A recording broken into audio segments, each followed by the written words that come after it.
निदेशालय ने पश्चिम बंगाल राशन घोटाले मामले में टीएमसी नेता शंकर आद्या को देर रात किया गिरफ्तार। कल राशन घोटाले मामले में छापे के दौरान ईडी की दूसरी टीम पर हुआ था हमला।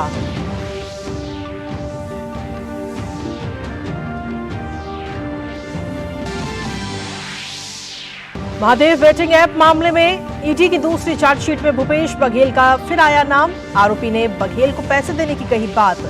एसआईटी ने मामले में मुंबई से की पहली गिरफ्तारी।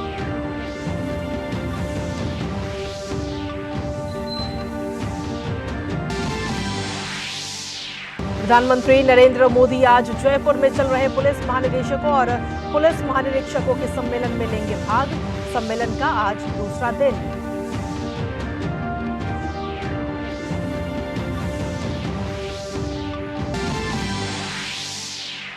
इसरो आज अपने पहले सौर मिशन आदित्य L1 को अंतिम कक्षा में करेगा स्थापित। लैंग्वेज 1 बिंदु पर हेलो ऑर्बिट कक्षा से करेगा सूर्य का अध्ययन।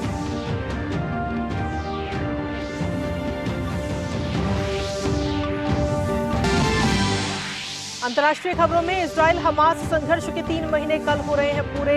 गजा से बाहर संघर्ष के फैलने के प्रयासों के बीच पश्चिम एशिया के दौरे पर पहुंचे अमेरिकी विदेश मंत्री एंटनी ब्लिंकन की 3 महीने में पश्चिमी एशिया की ये चौथी यात्रा।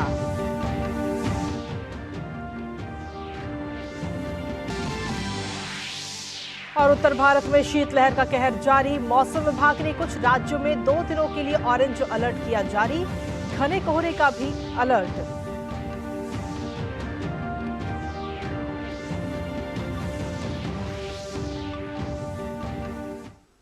नमस्कार, स्वागत है आप सभी का। दूरदर्शन समाचार आप देख रहे हैं। मैं हूं आपके साथ कृतिका। बुलेटिन की करते हैं शुरुआत। राशन घोटाले के मामले में प्रवर्तन निदेशालय की टीम पश्चिम बंगाल में लगातार छापेमारी कर रही है। ईडी ने बड़ी कार्रवाई करते हुए कल देर रात तृणमूल कांग्रेस नेता शंकर आद्या को गिरफ्तार कर लिया है। प्रवर्तन निदेशालय टीएमसी नेता शंकर को गिरफ्तार कर कोलकाता स्थित ईडी मुख्यालय लेकर आई है। अब उनसे पूछताछ की जा रही है। ईडी की टीम ने कल आद्या के ससुराल में छापा मारा था। वो पूर्व खाद्य मंत्री ज्योतिप्रिय मलिक के करीबी भी माने जाते हैं। ईडी की एक टीम कल बनगांव नगर पालिका के पूर्व चेयरमैन शंकर आद्या के ससुराल पहुंची थी और वहीं दूसरी टीम संदेश खाली में शाहजहां शेख के घर पहुंची थी, जहां ईडी ने कल सुबह करीब 7:30 बजे बनगांव के शिमुलतला स्थित शंकर आद्या के ससुराल में तलाशी शुरू की और 17 घंटे बाद वहां से निकली। फिर देर रात 1 बजे शंकर आद्या को गिरफ्तार कर लिया गया। शंकर आद्या को ले जाते समय केंद्रीय बलों और ईडी की टीम को स्थानीय लोगों के विरोध का भी हालांकि सामना करना पड़ा। वहीं बीते कल शाहजहां शेख के घर पहुंची ईडी की टीम पर हमला भी हुआ था और इसमें प्रवर्तन निदेशालय के 2 और मीडिया के 3 कर्मी घायल भी हो गए थे। तो टीएमसी नेता शंकर आद्या को गिरफ्तार किया गया है और अब उन्हें पश्चिम बंगाल के ईडी कार्यालय में रखा गया है। वहां उनसे लगातार ईडी की टीम जो है वो पूछताछ कर रही है। और इसी पर ताज़ा अपडेट ले लेते हैं। हमारे साथ में कोलकाता से हमारे सहयोगी प्रसन्नजीत बख्शी इस वक्त जुड़ रहे हैं। प्रसन्नजीत, जिस तरीके से ये गिरफ्तारी हुई है, अगर बीते कल के पूरे घटनाक्रम पर हम नजर डालें तो ईडी की टीम पर हमला भी हुआ था जिसमें ईडी के अफसरों भी घायल हो गए और अब ऐसे में जब शंकर आद्या की गिरफ्तारी हुई है, क्या और भी मामला जो नाम है सामने आ सकते हैं पूछताछ के बाद? कृतिका, पहले तो ये मैं बता दूं कि कल रात को 1 बजे जब शंकर आद्या को गिरफ्तार करने की सिलसिला शुरू हुआ तो उस वक्त भी जिस तरह से ईडी के ऊपर लोगों ने हमला किया है तो इसके बाद एक बात साफ हो गया कि शाम को जो तृणमूल कांग्रेस की तरफ से सफाई देने की कोशिश किया जा रहा था कि लोग गुस्से में आके शेख शाहजहां की वहां पे उस तरह से ईडी, सीआरपीएफ और मीडिया के ऊपर आक्रोश निकालने की कोशिश की। बात ऐसा नहीं है, बात सुनियोजित है।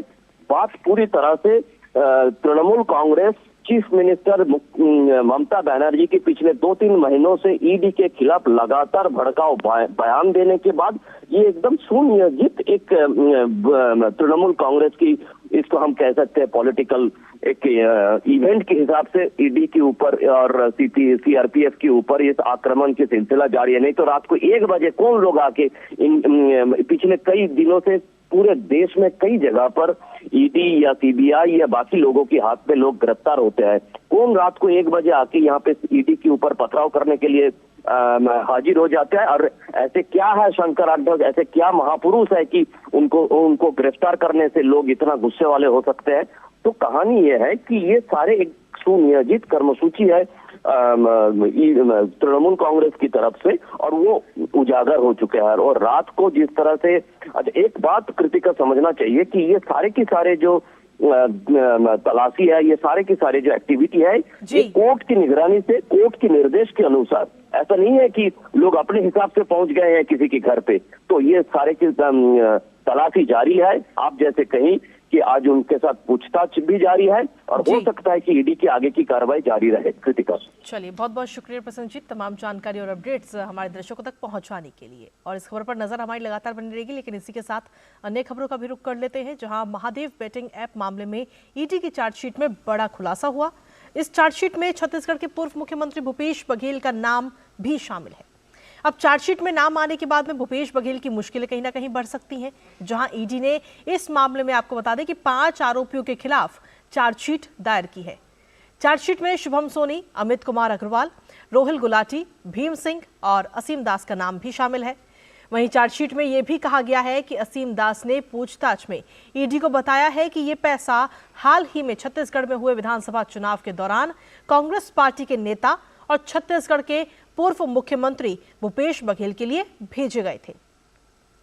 वहीं असीम दास ने पूछताछ में ईडी को यह भी बताया कि महादेव बेटिंग ऐप के प्रमोटर्स की तरफ से भूपेश बघेल को कुल 508 करोड़ रुपए दिए गए थे। आपको बता दें कि इस मामले में पहली गिरफ्तारी की गई है। मुंबई पुलिस ने दीक्षित कोठारी को मुंबई से ही गिरफ्तार किया है।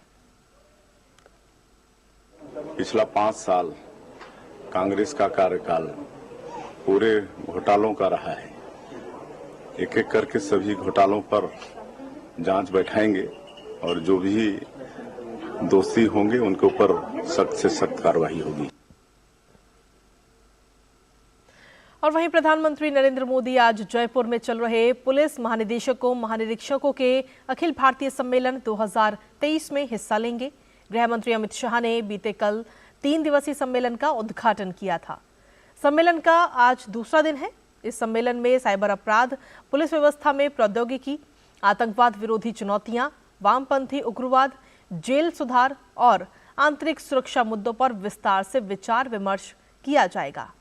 सम्मेलन का एक अन्य प्रमुख एजेंडा नए आपराधिक कानूनों के कार्यान्वयन के लिए रोडमैप पर विचार विमर्श है। इसके अतिरिक्त पुलिस व्यवस्था और सुरक्षा में भविष्य के विषयों जैसे आर्टिफिशियल इंटेलिजेंस और डीप फेक जैसी नई प्रौद्योगिकियों द्वारा उत्पन्न चुनौतियों और उनसे निपटने के तरीकों पर भी चर्चा होगी। सम्मेलन ठोस कार्य बिंदुओं की पहचान करने और उनकी प्रगति की निगरानी करने का अवसर भी प्रदान करता है, जिसे हर वर्ष प्रधानमंत्री के समक्ष प्रस्तुत किया जाता है। वहीं भाजपा अध्यक्ष जेपी नड्डा आज हरियाणा के पंचकुला में रोड शो करेंगे। पंचकुला के सेक्टर 2 से जेपी नड्डा का ये रोड शो शुरू होगा। आपको बता दें कि ये रोड शो सेक्टर 7, 8, 9, 10 और 11 के अलावा विभिन्न सेक्टरों से होते हुए बेल्ला विस्टा चौक पहुंचेगा।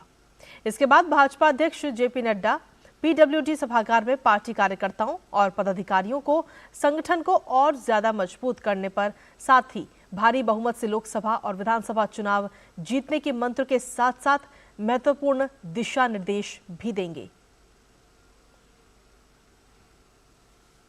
वहीं उपराष्ट्रपति जगदीप धनखड़ आज हमीरपुर हिमाचल प्रदेश का दौरा करते हुए नजर आएंगे।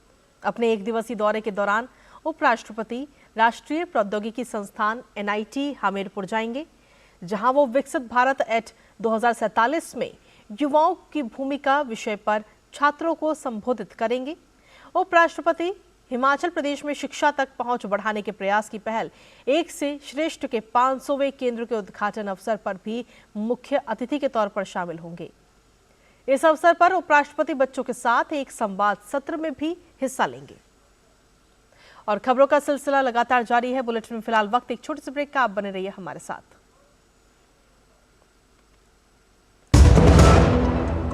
माँ, ये खीर किसके लिए? आज तेरे दादाजी का जन्मदिन है, उनके लिए। तो मैं दादाजी को क्या दूँ? अपना मोबाइल फोन देना। ये क्या कर रही है? दादाजी के लिए आयुष्मान कार्ड बना रही हूँ। घर बैठे? हाँ। आयुष्मान ऐप पर जाकर अपना या परिवार के सदस्य का नाम लाभार्थी सूची में ढूंढें, आधार, OTP या फेस ऑथ द्वारा ऑथेंटिकेट करें, डिटेल्स भरें, अब मोबाइल से फोटो खींचकर अपलोड करें। दादाजी ये लीजिए अपना आयुष्मान कार्ड। ये उपहार तो जीवन भर काम आएगा। और एक प्रकार से PM जय अब गरीबों की जय बन गई है। 5 लाख तक के मुफ्त उपचार की गारंटी, स्वास्थ्य का वरदान आयुष्मान। जल्दी टिफिन पैक करो। राजू मोबाइल छोड़ो। अरे दीदी वो बैंक का नंबर चाहिए, रिफंड ही नहीं आया है। मिल गया। अब भी कॉल करता हूँ दीदी। बिना नंबर जांचे? हाँ? अक्सर जालसाज बैंक की नकली वेबसाइट और फर्जी नंबर से पैसों की धोखाधड़ी करते हैं। तो फिर सही नंबर? बैंक की ऑफिशियल वेबसाइट या तो कार्ड। आपने तो बचा लिया दीदी। काम से नहीं। RBI कहता है सही वित्तीय बर्ताव करे आपका बचाव।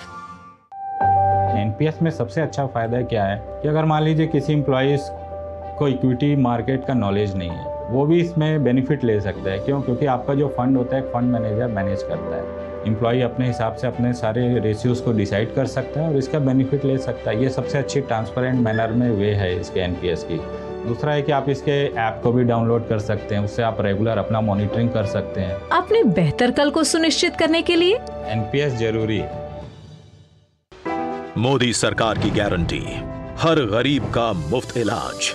55 करोड़ लोगों को दी हर साल 5 लाख रुपए तक के मुफ्त इलाज की निश्चिंतता। हमारा संकल्प विकसित भारत।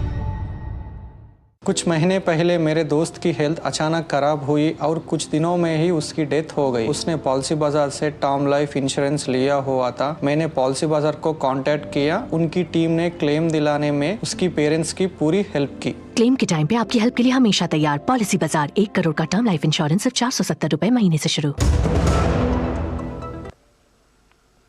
और ब्रेक के बाद एक बार फिर से स्वागत है आप सभी का। बुलेटिन में आगे बढ़ते हुए बात करते हैं रामनगरी अयोध्या की।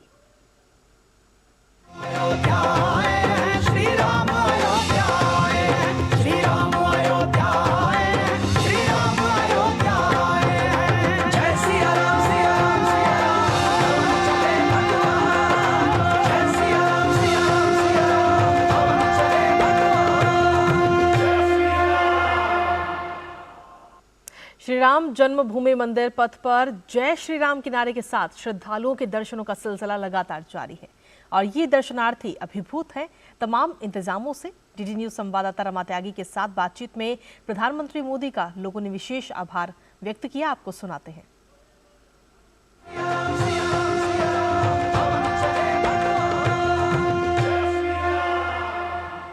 इस वक्त हम उस पथ पर खड़े हैं जो राम मंदिर की तरफ जाता है और आप देख सकते हैं बड़ी संख्या में श्रद्धालु यहाँ पर देश भर से आए हुए हैं। आप बताइए, आप कहाँ से? मैं ये जो बन रहा है इस पर बहुत ही भावुक हूँ।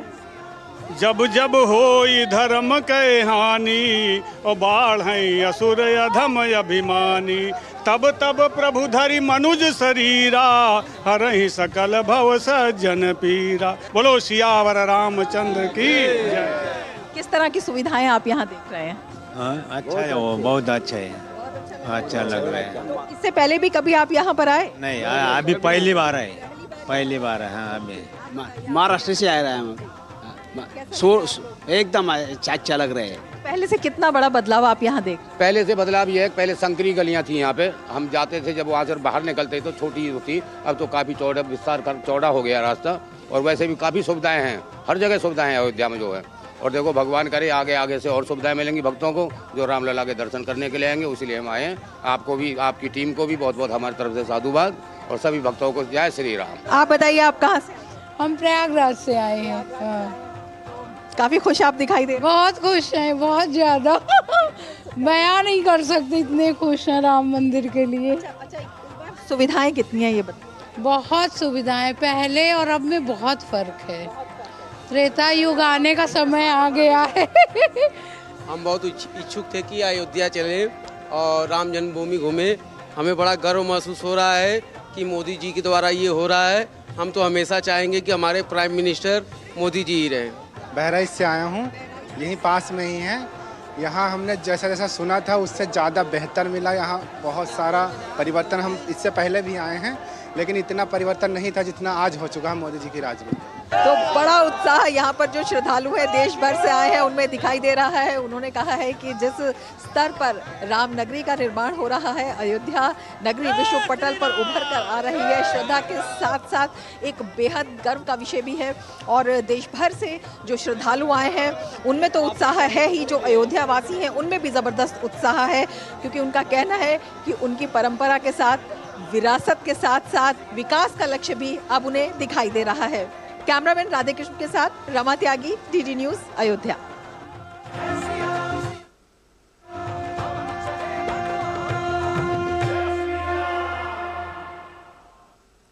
और अयोध्या की खबरों के बाद अब बात विकसित भारत संकल्प यात्रा की।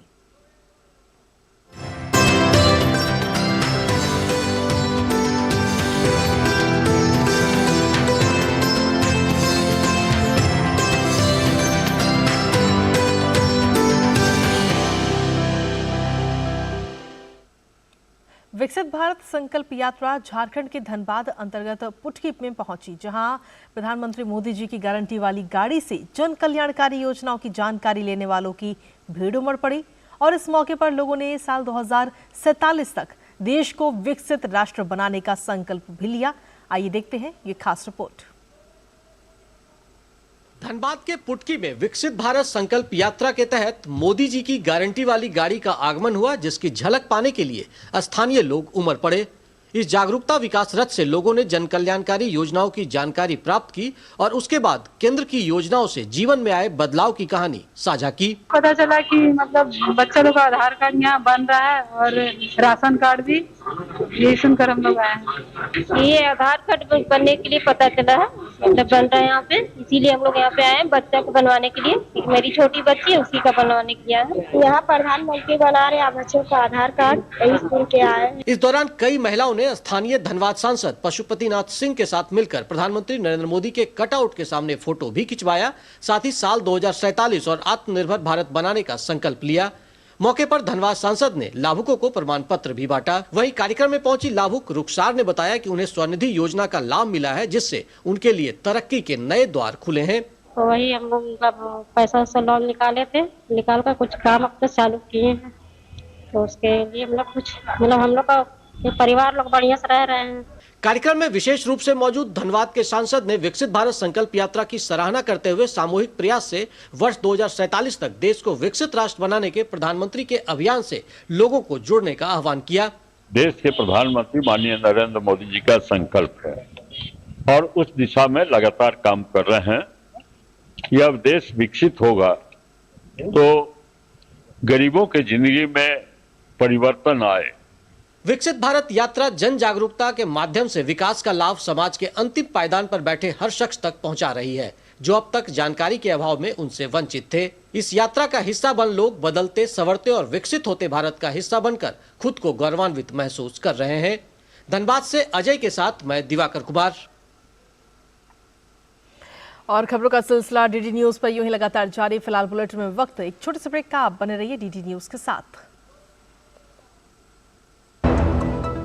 दादी, आज भी आपकी चाय की दुकान बंद थी? 1 महीने से बीमार हूँ, काम बंद और इलाज का खर्चा अलग। आयुष्मान कार्ड नहीं बनवाया?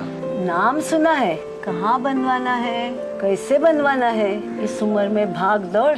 कार्ड अभी बन जाएगा। आयुष्मान ऐप पर जाकर अपना या परिवार के सदस्य का नाम लाभार्थी सूची में ढूंढें। आधार, OTP या फेस ऑथ द्वारा ऑथेंटिकेट करें। डिटेल्स भरें। अब मोबाइल से फोटो खींचकर अपलोड करें। बन गया। अब ठीक होकर अपने हाथ की चाय पिला दो। और एक प्रकार से PM जय अब गरीबों की जय बन गई है। 5 लाख तक के मुफ्त उपचार की गारंटी, स्वास्थ्य का वरदान आयुष्मान। और ब्रेक के बाद एक बार फिर से स्वागत है आप सभी का। बुलेटिन में बढ़ते आगे और बात करते हैं शीतलहर की। दरअसल उत्तर भारत में पड़ रही कड़ाके की ठंड से आम लोगों की काफी मुसीबतों का सामना करना पड़ रहा है। पहाड़ों पर हो रही बर्फबारी के चलते पूरा उत्तर भारत शीतलहर की चपेट में है। राजधानी दिल्ली और एनसीआर के अलावा उत्तर प्रदेश, उत्तराखंड, हिमाचल प्रदेश, मध्य प्रदेश, बिहार समेत नॉर्थ इंडिया में सुबह शाम के अलावा रात का पारा काफी नीचे गिर गया है। पूरे दिन धुंध और कोहरे के चलते विजिबिलिटी भी काफी कम हो गई है। कम विजिबिलिटी की वजह से ट्रेनों, वायुयानों के आवागमन में भी प्रभाव पड़ा है। मौसम विभाग का अनुमान है कि अभी ऐसे हालात कुछ दिन और रहेंगे। बढ़ते स्मार्टफोनों के शिपमेंट के कारण देश से इलेक्ट्रॉनिक्स निर्यात में वृद्धि हुई है। साल 2023 अप्रैल से लेकर अक्टूबर के दौरान फोन निर्यात लगभग 60% की सर्वाधिक तेजी से बढ़ा, जबकि इस दौरान इलेक्ट्रॉनिक्स निर्यात $15.5 बिलियन रहा। माना जा रहा है कि साल 2024 में भी निर्यात में इजाफा जारी रहेगा। देखिए ये रिपोर्ट। मेक इन इंडिया को सार्थक करते हुए लगातार भारत नए नए कीर्तिमान स्थापित कर रहा है। वर्ष 2023 में अन्य उत्पादों के साथ ही देश से इलेक्ट्रॉनिक्स निर्यात में वृद्धि दर्ज की गई, जिसके पीछे एक बड़ी वजह है स्मार्टफोनों का बढ़ता शिपमेंट। वर्ष 2023 में अप्रैल से अक्टूबर तक इलेक्ट्रॉनिक्स निर्यात $15.5 बिलियन रहा, जबकि पूरे वित्त वर्ष 2023 में यह $23.6 बिलियन था। बाजार के जानकारों की माने तो 7 महीने की अवधि के दौरान भारत से एप्पल और सैमसंग के उत्पादन में वृद्धि के कारण फोन निर्यात लगभग 60% की सर्वाधिक तेजी से बढ़ा, जिसमें 30% के साथ तमिलनाडु की सबसे बड़ी हिस्सेदारी रही। यूपी की हिस्सेदारी 16% और कर्नाटक की हिस्सेदारी 14% रही। भारत के चेन्नई में फॉक्सकॉन और पेगाट्रॉन की अपनी कॉन्ट्रैक्ट मैन्युफैक्चरिंग फैसिलिटीज से एप्पल अपने आईफोन निर्यात करता है और सैमसंग की उत्तर प्रदेश में अपनी सुविधा है। नोएडा में डिक्सन टेक्नोलॉजीज भी मोबाइल निर्यात को दोगुना कर रही हैं। इसके अलावा अन्य कंपनियां भी इलेक्ट्रॉनिक्स विनिर्माण क्षेत्र को मजबूती प्रदान कर भारत के बढ़ते दमखम में अपना योगदान दे रही हैं। Bureau report, DD news. और चलिए खबरों में आगे बढ़ते हैं, जहां योगदा सत्संग सोसाइटी के संस्थापक परमहंस योगानंद की जन्म जयंती के अवसर पर शुक्रवार 5 दिसंबर को नोएडा स्थित आश्रम में कार्यक्रम का आयोजन किया गया। इस अवसर पर योगदा सत्संग पाठमाला के नए संस्करण के हिंदी अनुवाद का भी लोकार्पण किया गया। हिंदी भाषा में प्रकाशित इस नए संस्करण का विमोचन योगदा सत्संग सोसाइटी के वरिष्ठ सन्यासी स्वामी ईश्वरानंद गिरी ने किया। कार्यक्रम में लगभग 1000 क्रिया योग का अभ्यास करने वाले साधक और योग प्रेमी भी उपस्थित रहे। स्वामी ईश्वरानंद गिरी ने बताया कि इस पाठमाला में क्रिया योग के विज्ञान को बताया गया है। कोई भी इसे पढ़कर क्रिया योग का अभ्यास कर सकता है। वहीं आपको बता दें कि क्रिया योग मानव चेतना को अनंत प्रसार देने वाली एक वैज्ञानिक विधि है, जिसने योग के क्षेत्र में क्रांति लाने का काम किया है। कार्यक्रम में सुबह विशेष ध्यान था और शाम के कार्यक्रम में, जिसमें करीब 1000 लोगों ने भाग लिया, उसमें परमहंस योगानंद जी की जो आत्म साक्षात्कार पाठमाला है, उसका जो हिंदी अनुवाद का विमोचन किया गया। ये जो पाठ हैं, ये योगानंद जी की शिक्षाओं का बहुत महत्वपूर्ण अंग है, जिसमें क्रिया योग विज्ञान विस्तार से समझाया गया है और ये पाठ अब हिंदी में भी उपलब्ध है। और जो भी क्रिया योग विज्ञान के बारे में जानना चाहें और उसे पढ़कर उसका अभ्यास करना चाहें, उनके लिए अब ये हिंदी में भी उपलब्ध है। और चलिए अब बात करते हैं अंतर्राष्ट्रीय खबरों की, जहां पश्चिमी एशिया में तनावपूर्ण हालात के बीच अमेरिका के विदेश मंत्री एंटनी ब्लिंकेन कल इस्तांबुल पहुंचे। एंटनी ब्लिंकेन तुर्की के राष्ट्रपति तैयब एर्दोगान और विदेश मंत्री हाकन फिदान के साथ बातचीत करेंगे। 7 अक्टूबर के बाद से ब्लिंकेन की पश्चिम एशिया की ये चौथी यात्रा है। 10 जनवरी तक ब्लिंकेन ग्रीस, जॉर्डन, कतर, संयुक्त अरब अमीरात, सऊदी अरब, इजराइल, मिस्र और वेस्ट बैंक का दौरा करेंगे। एंटनी ब्लिंकेन ग्रीस का भी दौरा करेंगे। यूरोपीय संघ के विदेश नीति प्रमुख जोसेफ बोरेल भी आज पश्चिम एशिया का दौरा करेंगे। और अब बात खेलों की, जहां आईसीसी ने T20 विश्व कप 2024 का पूरा शेड्यूल जारी कर दिया है। ये टूर्नामेंट 20 टीमों के बीच 1 से 29 जून के बीच होगा। पहला मैच 1 जून को कनाडा और अमेरिका के बीच होगा, तो वहीं फाइनल मैच 29 जून को बारबाडोस के मैदान पर खेला जाएगा। वहीं भारत का पहला मैच 5 जून को आयरलैंड के खिलाफ होगा और वहीं भारत पाकिस्तान मैच 9 जून को होगा। वनडे विश्व कप के रोमांच के बाद अब तैयार हो जाइए T20 के महा रोमांच में गोता लगाने के लिए। दरअसल आईसीसी ने इस साल जून में होने वाले T20 विश्व कप 2024 के लिए शेड्यूल को जारी कर दिया है। ये टूर्नामेंट 20 टीमों के बीच 1 से 29 जून के बीच आयोजित होगा। पहला मैच 1 जून को कनाडा और अमेरिका के बीच होगा, वहीं फाइनल मैच 29 जून को बारबाडोस के मैदान पर खेला जाएगा। भारतीय टीम विश्व कप में ग्रुप ए में है। भारत के साथ ग्रुप ए में पाकिस्तान, आयरलैंड, अमेरिका और कनाडा की टीमें हैं। भारतीय टीम अपना पहला मुकाबला आयरलैंड के खिलाफ 5 जून को खेलेगी, जबकि दूसरा मुकाबला 9 जून को पाकिस्तान के खिलाफ होगा। वहीं टीम इंडिया तीसरे मैच में 12 जून को अमेरिका से भिड़ेगी, जबकि 15 जून को टीम कनाडा के खिलाफ उतरेगी।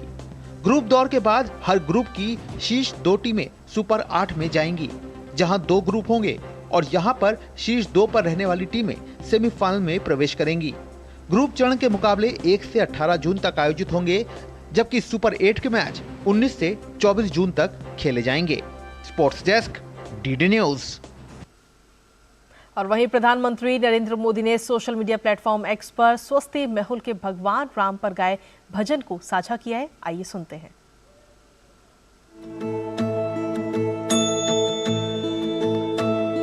मेरे राम आएंगे, माँ सीता संग आएंगे, भ्राता लक्ष्मण और भक्त हनुमान आएंगे। मेरे राम आएंगे, माँ सीता संग आएंगे, भ्राता लक्ष्मण और भक्त हनुमान आएंगे। राम आएंगे, आएंगे, राम आएंगे, राम आएंगे, आएंगे, राम आएंगे।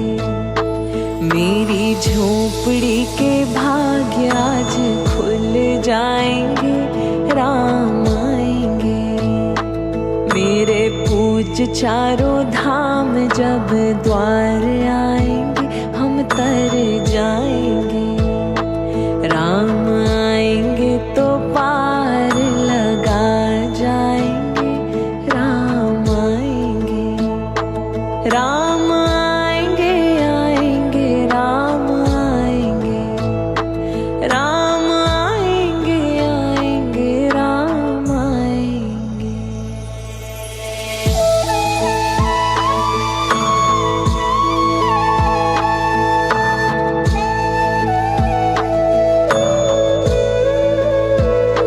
राम आएंगे तो सब मनाएंगे, राम राज का ध्वज लहराएंगे। राम आएंगे तो सब मनाएंगे, राम राज का ध्वज लहराएंगे। हो जय जय श्री राम से विश्व गूंजेगा जब राम आएंगे। हो जय जय श्री राम से विश्व गूंजेगा जब राम आएंगे। राम आएंगे तो पार लगा जाएंगे, राम आएंगे। तो जिस तरीके से देखा जाए तो राम मंदिर को लेकर के पूरे देशवासियों में इस वक्त जबरदस्त उत्साह देखने को मिल रहा है और उसी को लेकर के ये भजन साझा किया गया प्रधानमंत्री नरेंद्र मोदी के ट्विटर माफ कीजिएगा एक्स पर। और इसी के साथ फिलहाल इस बुलेटिन में इतना ही। बाकी देश दुनिया की तमाम खबरों के लिए आप बने रहिए डीडी न्यूज़ के साथ। नमस्कार।